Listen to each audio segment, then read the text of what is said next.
हरे कृष्ण। ग्रंथराज श्रीमद् भागवतम की जय। श्रील प्रभुपाद की जय। श्रीमद् भागवतम कथा रूप 104वां अध्याय। मुचुकुंद का उद्धार। 10वां स्कंद। मथुरा से बाहर आने पर श्री कृष्ण पूर्ण चंद्रमा के समान प्रकट हो गए। उन्हें देखकर कालजवन ने सोचा, हो ना हो ये वासुदेव ही हैं। नारद मुनि के कथन अनुसार इनकी 4 भुजाएं हैं, कमल दल के समान नेत्र है और ये अत्यंत सुंदर है। क्योंकि ये निहत्य हैं, इसलिए मैं भी बिना अस्त्र शस्त्र के इनसे युद्ध करूंगा। इस प्रकार विचार करके कालजवन पैदल कृष्ण का पीछा करने लगा और भगवान बिना घबराए चलते रहे। यद्यपि कालजवन श्री कृष्ण से कुछ ही पग पीछे चल रहा था, फिर भी वह उन्हें पकड़ नहीं पाया। चलते चलते वह भगवान को फटकार रहा था, तुम यदुवंशी हो, युद्ध से पलायन करना तुम्हें शोभा नहीं देता। इस प्रकार काल यवन को बहुत दूर ले जाकर श्री कृष्ण एक गुफा के भीतर चले गए। उनके पीछे जब काल यवन उस अंधेरी गुफा में अंदर आया तो उसने वहां सो रहे एक व्यक्ति देखा। उसे कृष्ण मानकर कालजवन ने सोचा, मुझे इतनी दूर लाने के बाद अब यह आराम से सो रहा है। और ये सोचकर उसने उस व्यक्ति को जोर से ठोकर मारी। गहरी नींद से जगे उस व्यक्ति ने उठकर चारों ओर देखा और उसकी क्रोधित दृष्टि कालजवन पर गई। उनकी आंखों से ज्वालाएं निकल रही थी और देखते देखते कालजवन राख का ढेर बन गया।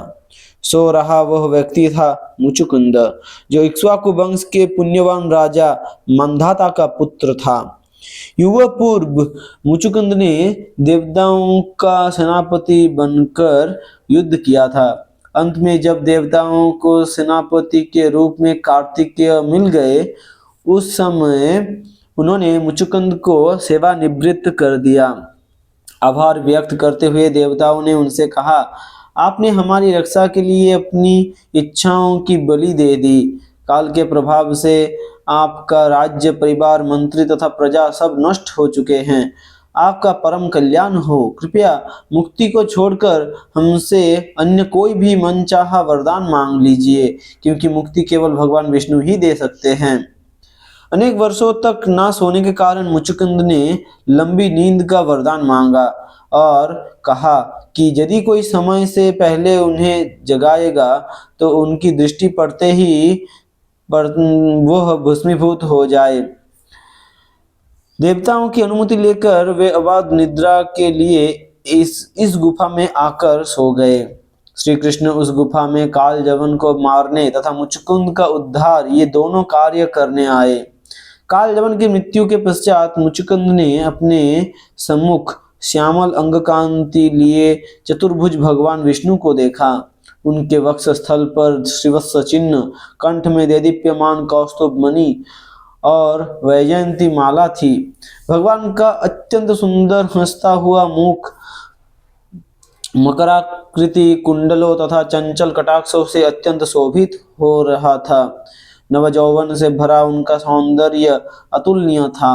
श्री मुचुकुंद ने कहा, अब कौन है और कमल दल के समान कोमल चरणों के साथ कंटीली भूमि पर चलकर यहाँ किस प्रयोजन से आए हैं? कहीं आप अग्नि, सूर्य अथवा चंद्रदेव में से एक तो नहीं, परंतु मुझे लगता है कि आप ही पूर्ण पुरुषोत्तम भगवान हैं, क्योंकि आपकी आभा ने इस गुफा के अंधकार को नष्ट कर दिया है। मुचुकुंद का परिचय सुनने के बाद श्री कृष्ण ने कहा, मैंने अब तक असंख्य जन्म एवं असंख्य नाम धारण किए हैं, इतने कि मैं भी उनकी गिनती नहीं कर सकता हूँ। यहाँ तक कि महान ऋषिगण भी मेरी लीलाओं का और छोर नहीं पा सकते। परंतु फिर भी मैं तुम्हें अपने वर्तमान जन्म की जानकारी दूंगा। बहुत समय पूर्व ब्रह्मा जी ने मुझसे असुरों का वध करके धरती का भार कम करने का निवेदन किया। फलस्वरूप मैं वसुदेव पुत्र बनकर यदुवंश में अवतरित हुआ हूँ। पूर्व जन्म में की गई तुम्हारी प्रार्थनाओं के फलस्वरूप आज मैं तुम्हें अपने दर्शन देने आया हूँ। मुझे संतुष्ट करने वाला व्यक्ति कभी निराश नहीं होता। इसलिए तुम मुझसे मनवांछित वर मांग सकते हो। यह मेरा वचन है कि मेरी कृपा से मेरी शरण में आए व्यक्ति की समस्त इच्छाएं पूरी होगी। हरि बोल। यह मेरा वचन है कि मेरी कृपा से मेरी शरण में आए व्यक्ति की समस्त इच्छाएं पूरी होगी। गोविंदा। ये सुनकर मुचुकुंद ने झुककर भगवान के चरण कमलों पर प्रणाम किया। उन्हें स्मरण हो आया कि किस प्रकार वर्षों पूर्व गर्ग मुनि ने भविष्यवाणी की थी कि एक दिन उन्हें भगवान नारायण के दर्शन प्राप्त होंगे। मुचुकुंद ने कहा, इस संसार में प्रत्येक व्यक्ति माया से विमोहित है। अपने सच्चे स्वार्थ से अनभिज्ञ वे आपकी भक्ति ना करके पारिवारिक जीवन में सुख की खोज करता है, परंतु वास्तव में वह जीवन तो समस्त दुखों का घर है। दुर्लभ मनुष्य जीवन प्राप्त करके भी मैंने राजसी ठाट बाट में अपना जीवन व्यर्थ गवा दिया। यद्यपि ये शरीर किसी मटके अथवा दीवार के समान जड़ है, इसे ही सब कुछ मानकर मैं अपने बच्चों, पत्नियों, धन संपत्ति, भूमि आदि से आसक्त हो गया और असीमित क्लेशों और दुखों को भोगा। स्वयं को नरदेव मानकर मैंने अपनी सेना के साथ संपूर्ण पृथ्वी पर भ्रमण किया और मिथ्या गर्ववश आपकी उपेक्षा की। परंतु अपने कार्यों को सर्वदा उचित मानने वाला ऐसा अति लोभी और भोग विलास में अनुरक्त व्यक्ति अचानक आपको काल रूप में अपने सम्मुख खड़ा पाता है। हे भगवान, आप अपने काल रूप में सदैव सचेत रहते हैं और भौतिकवादी व्यक्ति के सामने मृत्यु रूप में उसी प्रकार प्रकट होते हैं जिस प्रकार अपनी जीभ लपाता हुआ भूखा सांप चूहे के सामने आता है। भव्य हाथियों अथवा रथों पर यात्रा करने वाला वह शरीर जिसे सब राजा कहते हैं, काल के दुर्जेय प्रभाव से मल, कीट अथवा भस्म कहलाया जाने लगता है। चारों दिशाओं को जीतने के बाद वह सम्राट राज सिंहासन पर आरूढ़ होकर सबकी प्रशंसा सुनता है, परंतु मैथुन सुख के लिए स्त्रियों के कक्ष में पहुंचकर वह पालतू पशु के समान उनके तलवे चाटता है। हे भगवान, अपने राज्य के प्रति मेरी आसक्ति को काटकर आपने मुझ पर विशेष कृपा की है। हे सर्वशक्तिमान, आपके चरण कमलों की सेवा के अतिरिक्त मेरी अन्य कोई इच्छा नहीं है। इस इच्छा के अतिरिक्त अन्य सब इच्छाएं केवल बंधन का कारण बनती है। फिर कोई भी बुद्धिमान व्यक्ति भला क्यों उनके लिए प्रयास करेगा। इसलिए हे भगवान, अपनी समस्त भौतिक इच्छाओं को त्याग कर मैं आपका आश्रय चाहता हूँ। अनादिकाल से मैं इस संसार में त्रस्त हूँ और शोक ज्वाला में जला जा रहा हूँ।